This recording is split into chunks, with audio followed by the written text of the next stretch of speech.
ఇప్పుడు నేను మీ మీద కేసు పెట్టినా, మీరు నా మీద కేసు పెట్టినా పోలీసులు వచ్చి అరెస్ట్ చేస్తున్నారు కదా, ఆ టైంలో ఫస్ట్ వీళ్ళ ఫోన్లు తీసుకుంటారు, తీసుకొని సీజ్ చేస్తున్నారు. చాలా మంది ఏంటంటే ఇంక అంతే, ఒకసారి పోలీస్ స్టేషన్కి వెళ్ళొచ్చు, వాడు 1 డేలో బయటకు వచ్చినా సరే ఇంకా ఫోన్ అక్కడే ఉంటుంది. దాన్ని ఎలా తీసుకోవాలనేది ఎంతమందికి తెలియట్లా, చాలా మంది వదిలేస్తున్నారు. దీన్ని ప్రాసెస్ చెప్పరా? ఇప్పుడు జనరల్ గా ఫోన్ తీసుకోవడం అంటే దాన్ని ఎవిడెన్స్ గా చూపిస్తారు, ఫోన్ సీజ్ చేస్తారు. ఫోన్ సీజ్ చెయ్యాలి. ఎందుకని? ఎందుకంటే ఇప్పుడు మనం ఫోన్ నుంచి ఏం క్రైమ్ చేయలేదు కదా. ఫోన్ నుంచి క్రైమ్ జరిగితేనే దాన్ని ఎవిడెన్స్ గా చూపిస్తారు. ఇప్పుడు ఎందుకు పీపుల్ ఆర్ టేకింగ్ సింపుల్ గా తీసుకుంటే వాళ్ళ కోర్టుకి వెళ్ళొచ్చు.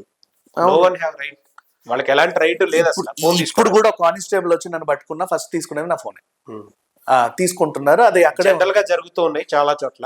వాళ్ళు ఇమీడియట్ గా కోర్టులో పిటిషన్ ఫైల్ చేసుకొని, ఎలాంటి పిటిషన్? కోర్టులో మన లోయర్ కోర్టులో వాళ్ళు ఫైల్ చేసుకోవచ్చు సింపుల్ గా. దాన్ని ప్రాపర్ గా సీజ్ చేశాడా లేదా అని మనం 2 విషయాలు తెలుసుకోవాలి. ఓకే, సీజ్ చేసుంటేనేమో సీజ్ చేసిన ఫోన్ ని రిలీజ్, దానిలో సో ఎలాంటి ఎవిడెన్స్ లేదు, ఇంటెన్షనల్ గా తీసుకున్నారు అని మనం లోయర్ కోర్టులో ఫైల్ చేస్తే దాన్ని ఎవిడెన్స్ గా చూపించలేదు కాబట్టి, ఎవిడెన్స్ గా చూపిస్తే అందులో ఎవిడెన్స్ ఉంది, పర్టికులర్ ఈ ఎవిడెన్స్ ఉంది, దీనికి సంబంధించి ఉందని కోర్టు డిసైడ్ అయింది అనుకోండి, దాన్ని ఎవిడెన్స్ గా కన్సిడర్ చేసి అలాగే ఉంచుతారు. లేదు ఎవిడెన్స్ గా చూపించకుండా బలవంతంగా తీసుకుంటే వాళ్ళ మీద సుపీరియర్ అథారిటీస్ కి కంప్లైంట్ ఇచ్చి, ఇప్పుడు కానిస్టేబుల్ తీసుకున్నాడు, తన మీద సుపీరియర్ అథారిటీ ఎవరు? ఎస్హెచ్ఓ కన్సర్న్ ఎస్హెచ్ఓ కూడా ఏ యాక్షన్ తీసుకోకపోతే వీళ్ళ మీద సుపీరియర్ అథారిటీ ఎవరు? సిపి. నెక్స్ట్ వీళ్ళ మీద అప్పుడు కూడా ఏ యాక్షన్ తీసుకోకపోతే వాళ్ళ మీద సుపీరియర్ అథారిటీ ఎవరు? డీజీపీ. చాలా సింపుల్ లెటరే. ఇవన్నీ తిరగాల్సిన అవసరం లేదండి. చాలా సింపుల్ గా కూర్చొని ఒక రిజిస్టర్ పోస్ట్ చేసేసేసి వాళ్ళ మీద హైకోర్టులో ఒక రిట్ పిటిషన్ ఫైల్ చేసేసేస్తే ఆ కానిస్టేబుల్ ఉద్యోగం కూడా పోయే ఛాన్సెస్ ఉన్నాయి. ఓకే, ఇదంతా చేస్తే ఆ పోలీస్ మమ్మల్ని ఏం చేస్తాడని భయపడతారు కదా. ఆ భయంతో ఉన్న వాళ్ళకే చెప్తూ ఉన్నారు, ఏం చేయరు, జనరల్ గా ఏం చేయరు. చేసే పాసిబిలిటీ ఉంటుంది. కానిస్టేబుల్ కి ఏముంటాయి, చాలా లిమిటెడ్ పవర్స్ ఉంటాయి. సిఐ గారు చెప్తారు, పలానా చోట అతను ఉన్నాడు లొకేషన్, అతని మీద ఎఫ్ఐఆర్ అయింది, అతను తీసుకొని రండి అని.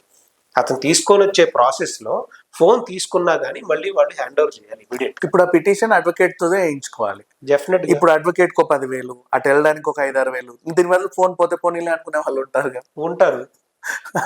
మరి వాళ్ళ మరి అలాంటప్పుడు ఫ్రీ లీగల్ ఎయిడ్ సర్వీసెస్ కూడా ఉన్నాయి కదా, అవి ఎందుకు అప్రోచ్ అవ్వరు? Okay, national human rights commissions ఉన్నాయి, వాటికి ఎందుకు అప్రోచ్ అవ్వరు? Aggrieved parties, national human rights commissions, free services చాలా ఉన్నాయి, వాటిని కూడా యూజ్ చేసుకోవాలి కదా. మన స్టేట్ గవర్నమెంట్, సెంట్రల్ గవర్నమెంట్ వాటి కోసం స్పెషల్ గా బడ్జెట్ పెట్టి చాలా మంది అడ్వకేట్స్ కి నెక్స్ట్ ఈ ప్యానల్ అంతా రన్ చేస్తూ ఉన్నారు కదా, మరి యూజ్ చేసుకోండి. ఓకే, ఇది తెలియక చాలా మందికి అట్లా వదిలేసుకుంటున్నారు, అంత మించి ఇంకేం లేదు. అండ్ జనరల్ క్రైమ్ జరిగినప్పుడు ఆ క్రైమ్ కి సంబంధించిన అక్యూజ్డ్ అరెస్ట్ చేసే ప్రాసెస్ లో ఫోన్లు తీసుకుంటూ ఉంటారు.